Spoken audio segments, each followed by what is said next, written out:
So I'm here, about to leave Kauai to spend a few days here, and from everybody that I've talked to, the consensus about the Menehune, it seems to be that they were human beings. That there was an older group of human beings who settled the islands, especially here, Kauai and Niihau.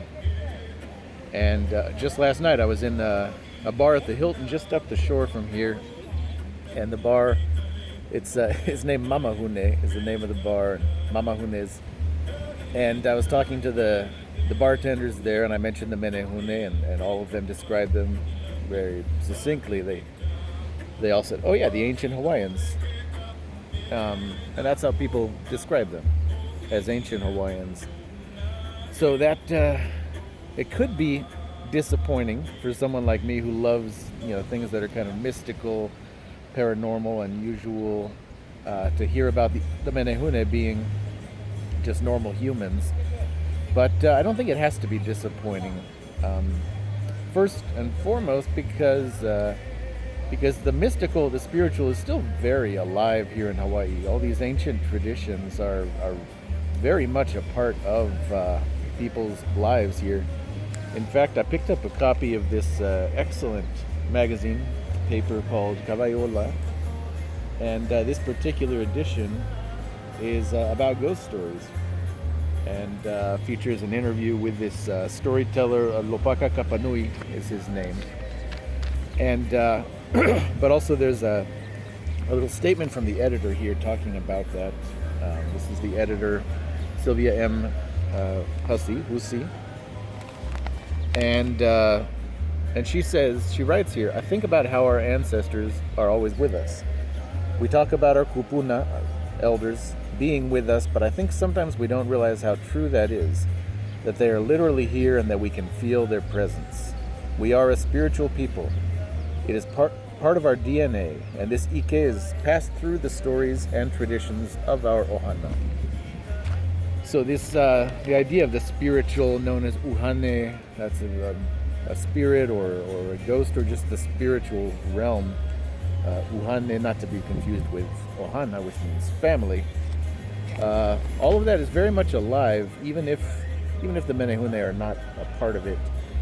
And another thing that I take comfort in, this is a very interesting thing to think about.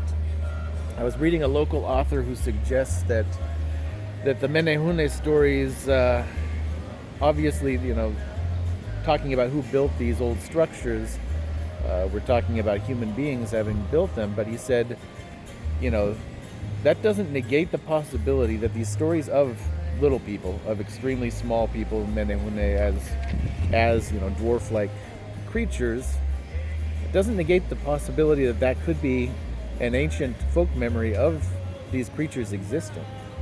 And he mentions the real case of Homo floresiensis on the island of Flores in Indonesia, where there are stories about little hairy people called the Ebu Gogo, the ugly uncle, and it turns out those stories are actually an ancient human memory of when humans coexisted with this other hominid, a different species related to humans, the Homo floresiensis. And so that author, he suggests that maybe some of the Menehune traditions, they might be an ancient memory of the Polynesians' ancestors who lived in other islands of the Pacific region, who might have coexisted with some of these hominids.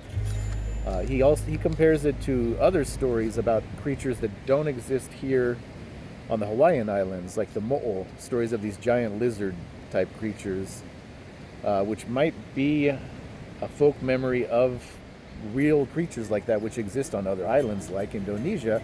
Of course, the Komodo dragon lives there.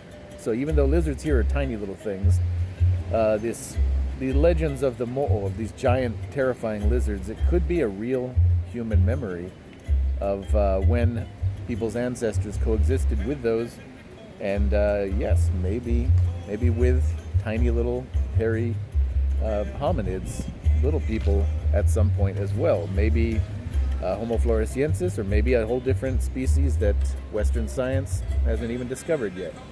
So that's exciting for me to think about. So it's a good day to be here on Kauai. It's always a good day to be here by the beach. Let me share this view with you before I fly back to Oahu.